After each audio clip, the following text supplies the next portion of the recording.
Hi guys, I'm Diaz and you're watching the SUV Battle channel.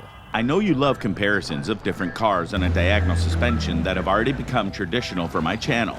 But today, I have prepared something interesting for you. Please watch this video until the end, as it is very important for me to know your opinion. Thus, I will understand if such videos would be interesting for you in the future. Well, now that the intro part is over, let's move on to the main characters of this video. There will be 4 of them in total. Mazda CX-5, which has already been on the channel in the winter battle of crossovers. Unfortunately, I couldn't find an updated version. Then, Hyundai Tucson, Toyota RAV4, and Chevrolet Equinox. All of them are equipped with standard gasoline 2-liter engines, except for the Chevrolet. In Kazakhstan, where this video is being shot, Equinox is offered only with a 2-liter gasoline turbo engine, so it has a significant advantage in power.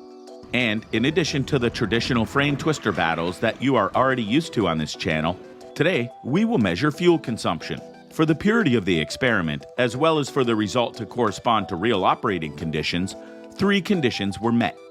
First, all cars arrived with empty fuel tanks at the gas station. Then, from one pump and using the same gas nozzle, a fuel tank of gasoline was poured into each car before automatic fuel cutoff. After driving the entire route, which is about 200 kilometers, we will return to this pump to fill up full tanks again. This method will reveal the amount of fuel actually spent. The next step is adding additional ballast. Each car is loaded with 90 kilograms of cargo in the form of 33 kilogram sandbags. By this, we simulate the presence of passengers in the car. And the third condition is tire pressure. It is set to recommended values. Well, now that all the formalities have been completed, it's time to hit the road. Get comfy, we're getting started. Before driving, we reset the odometer and average fuel consumption values. I wonder what result the onboard computer will show at the end of the experiment and how significant the discrepancy with the actual consumption will be. From the gas station, the convoy heads in the direction of the exit from the city, which is almost 6 kilometers away. Several pedestrian crossings, and 3 traffic lights. After passing the city border, we drive 15 kilometers at a speed of about 100 kilometers per hour, reaching the payment point. And then, we increase the speed to 140 kilometers per hour, a maximum allowed speed for a highway. Taking this opportunity, we will make a so-called 140 challenge. The essence of this challenge is to set 140 kilometers per hour on cruise control and fix at what RPM the engine will run at this speed. Accordingly, the lower the RPM, the lower the fuel consumption. Mazda CX-5 with a 6-speed automatic transmission shows a result of about 2,850 RPM. Hyundai Tucson with a 6-speed automatic transmission goes at 3,000 RPM on the same site at 140 kilometers an hour on cruise control. The Toyota RAV4 of 2021, equipped with a 2-liter engine and a CVT, shows 2,650 revolutions. And the 4th participant, Chevrolet Equinox with a 9-speed automatic transmission, goes at 2,600 revolutions at a speed of 140 kilometers per hour. The result of the 140 challenge? Chevrolet Equinox has the best result. Toyota RAV4 has the 2nd place, Mazda's in 3rd, and the Hyundai Tucson is last on the list. On the way back, moving along the same road section, we will go 100 kilometers per hour and see if there will be a change in the arrangement of participants. Meanwhile, after driving 44 kilometers at a high speed, we reached a small town, which means we are slowing down.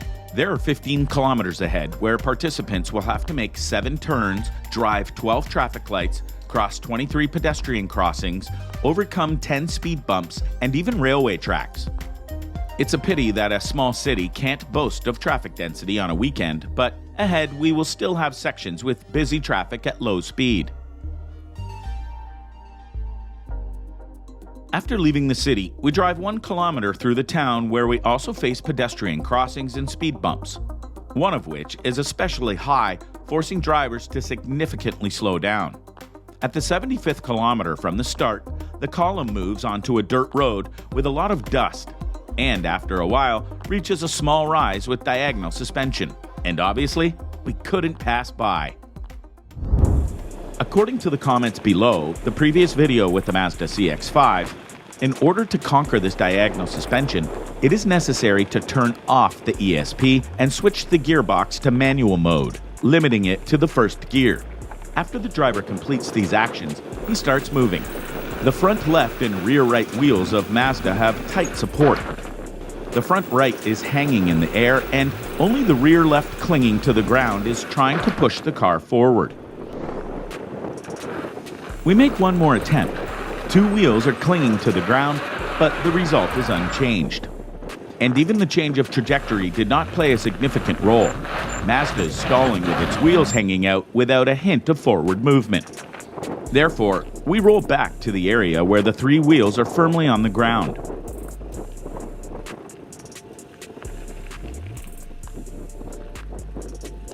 Taking a little to the right to avoid a particularly strong diagonal, Mazda moves forward, skids throwing stones out from under the wheels, and completes the conquest of this obstacle. Let me remind you once again that this diagonal hanging is a random obstacle that got in the way. The main and more difficult test will be ahead, and we have not reached it yet. Next, Hyundai Tucson. The car reaches the same point where the Mazda has just been helplessly skidding. The unloaded wheels slip until the traction control system is activated, after which it is clearly visible how they are blocked until a complete stop when the Tucson catches the balance and hangs in the air, relying only on two diagonally positioned wheels. As a result, a confident finish along a difficult trajectory. The next in line is Toyota RAV4.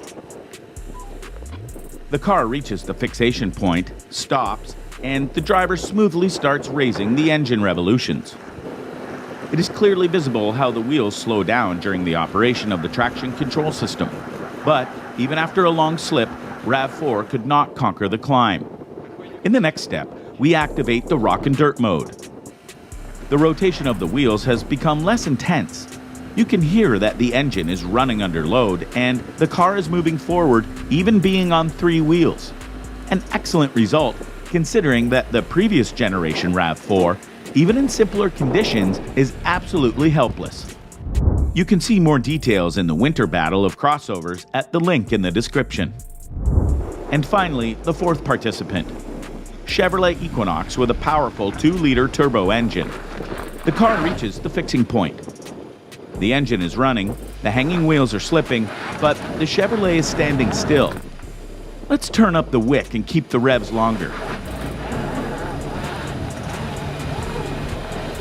Chevrolet coped well with this obstacle, the sufficient power reserve effects.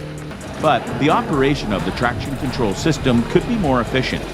But let's not rush to conclusions because we have a major obstacle ahead. And then the whole convoy drives along windy dirt roads for many kilometers.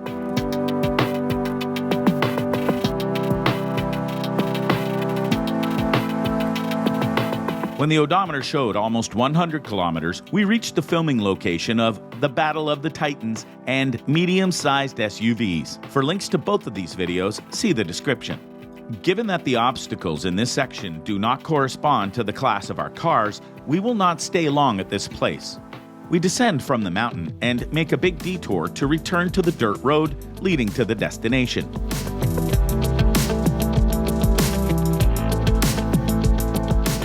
It's already 115 kilometers on the odometer, and a group of cars has arrived at the place of the main obstacle. We will not specifically turn off the engines throughout the entire stop, which is about 1 hour to simulate being in traffic jams when the engine is idling for a long time. Taking this opportunity, let's see what information the onboard computers give out. The average fuel consumption of the Mazda CX-5 is 10 1/10 of a liter. Hyundai Tucson has a slightly better result, 9.8. Toyota RAV4 sets a new bar at 9.2, and the most powerful of the four, Chevrolet Equinox, demonstrates the best appetite, 10 8/10 of a liter. Now I'll tell you about the obstacle. The ascent consists of two parts. First, the participants are met by rock, and then they'll need to overcome the diagonal suspension test. And all of this with a good slope. Taking into account the design features of the participants of this test, we will pass the first part along a simple trajectory. We will leave the difficult one for cars with a large margin of power. Mazda starts first. The gearbox is in first gear and the ESP system is disabled.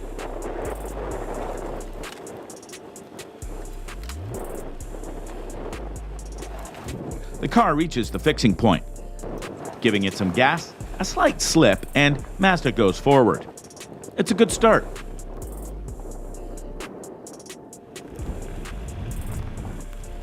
And here's the most interesting part.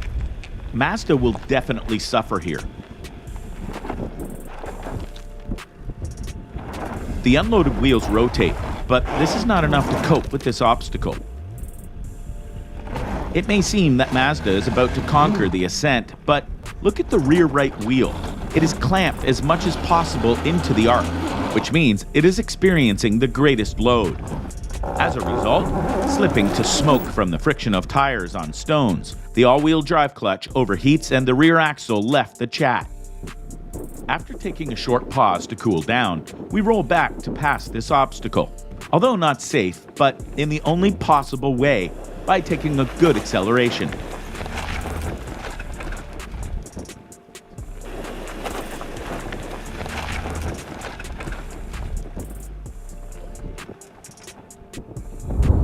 The next participant is Hyundai Tucson.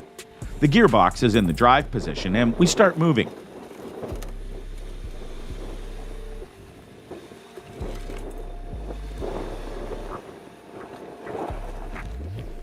We reach the fixing point and, slipping the wheels out, the Tucson sticks in place.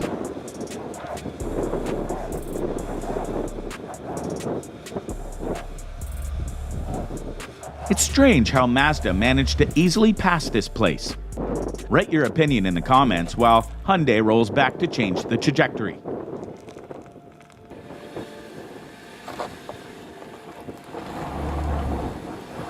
Tucson accelerates, slipping before the start of the traction control system and slowing down the posted wheels. Tucson coped with the first part.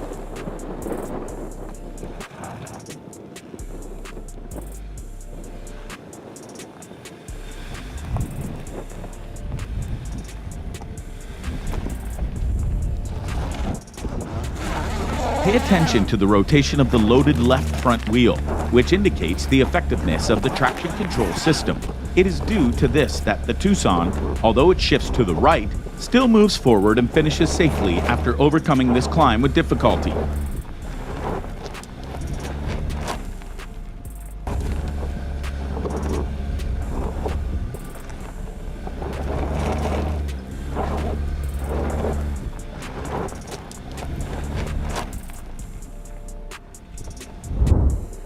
The next participant is a Toyota RAV4 with a 2-liter gasoline engine. The car is equipped with a CVT, but the first gear is mechanical. Also, this RAV4 has a new all-wheel drive with 2 additional clutches on the rear axle. I wonder how this set will show itself on the most difficult obstacle. The gearbox is in the drive position. Rock and dirt mode is activated. Toyota reaches the same place where Tucson was stuck before. You can hear the engine running under load, but none of the wheels are rotating. Without changing the position of the car, we transfer the transmission to first gear. The mode is still rock and dirt.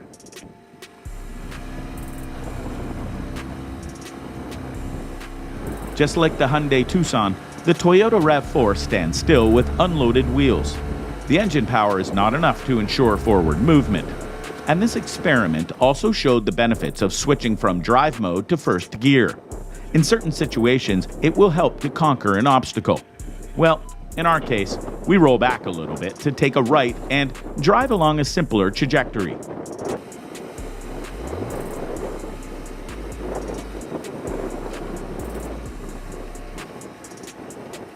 At the finish of the first section, RAV4 found another improvised frame twister, and it is clearly visible how the unloaded wheels are clamped, ensuring forward movement. The main thing is to have enough engine power.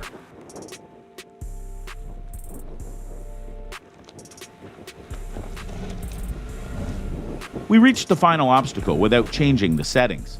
Make a full stop and there is just not enough engine power. The traction control system clamps the suspended wheels, but the loaded wheel does not have enough torque to scroll and go forward.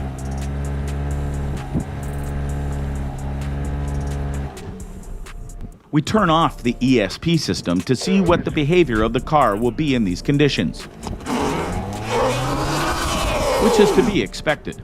Disabling the ESP system will allow us to pass the obstacle using the momentum without limiting the engine speed during slipping. Sometimes this is the only possible way to overcome the obstacle. We turn ESP back on and roll back to slightly change the trajectory.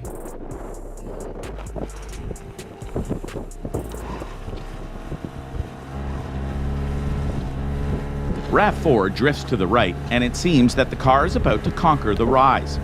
And look how tightly the rear right wheel sits in the arc.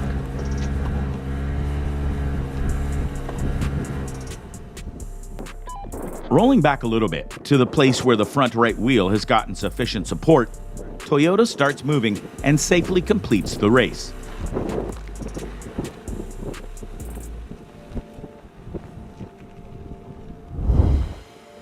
And the most powerful participant of this test is Chevrolet Equinox.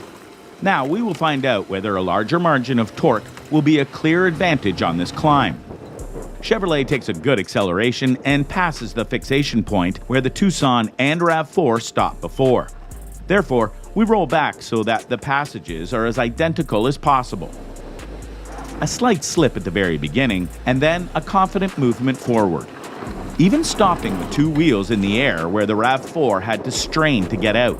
Equinox briefly skidded, but then immediately continued to move on. We make a full stop once we reach the main obstacle.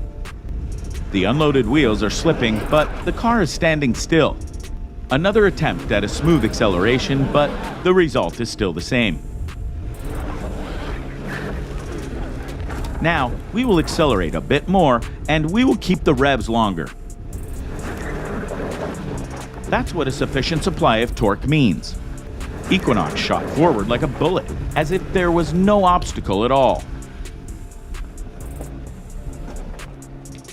And before we go any further, the traditional arrangement of places. Mazda CX-5 was expected to show the worst result. Inefficient operation of the traction control system and rapid overheating of the clutch. We have seen all this in previous compact SUV battles. Moreover, even with a more powerful 2.5 gasoline engine, the Mazda crossover behaves exactly the same. For more information, watch the Battle of Crossovers 2020 video. The link is in the description. I wonder what the behavior of the updated CX-5 with off-road mode will be. I will definitely check it when the car is available at dealerships. Toyota RAV4 is in third place. The presence of off-road mode and two clutches on the rear axle, of course, have a positive effect on the capabilities of the car.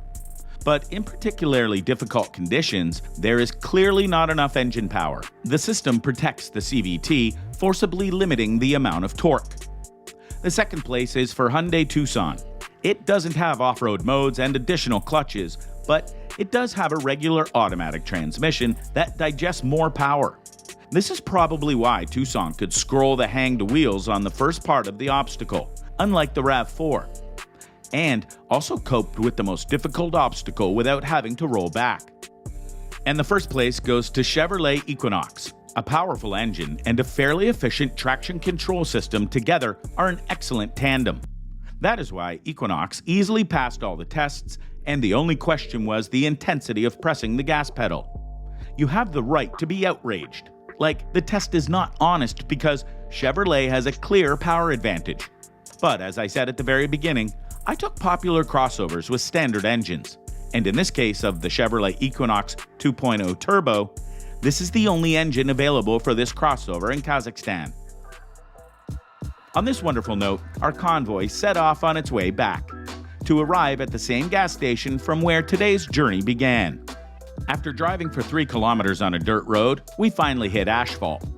Further driving through the town, we return to the main highway again, in the part where it passes through the city. Therefore, the speed of movement is not more than 60 kilometers per hour. Having passed the border of the city at around 132 kilometers on the odometer, we have to drive 55 kilometers in highway mode. We will drive at a speed of 100 kilometers per hour on cruise control, simulating traffic on ordinary two-lane roads. Under these conditions, the Mazda CX-5 engine RPM barely exceeds 2,000. Hyundai Tucson has about the same situation. The RPM is slightly higher than 2,000. But Toyota RAV4 surprises with its 1,500 RPM. And the Chevrolet Equinox has revs just below 2,000 due to the 9-speed gearbox. At a speed of 140 kilometers per hour, the difference in RPMs was more significant. There are 185 kilometers on the odometer already, which means there are about 5 kilometers left to the gas station, 3 traffic lights, and several pedestrian crossings. The Mazda CX-5 is refueled first, and the refueling gun clicks off at the 15.2-liter mark. Next, Hyundai Tucson. The counter stops at 18.08. The third car is the Toyota RAV4 with a score of 15.42 liters. And the Chevrolet Equinox completes the list with an impressive 19.8 liters. What will be the final fuel consumption per 100 kilometers? I made the calculation based on the odometer readings of each car. A special emphasis on this since the difference in the distance traveled was almost 10 kilometers or 5%. Although all the cars went in one column and were always there. The biggest fuel guzzler car was the most powerful participant of this test. Chevy Equinox. It consumed 10.33 liters to overcome 100 kilometers in a mixed cycle.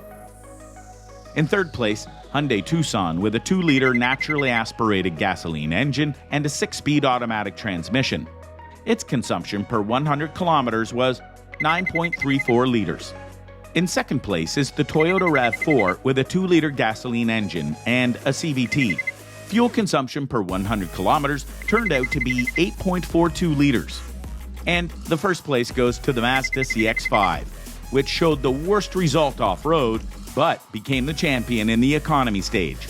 Its average fuel consumption per 100 kilometers in a mixed cycle with a ballast of 90 kilograms was 8.5 liters.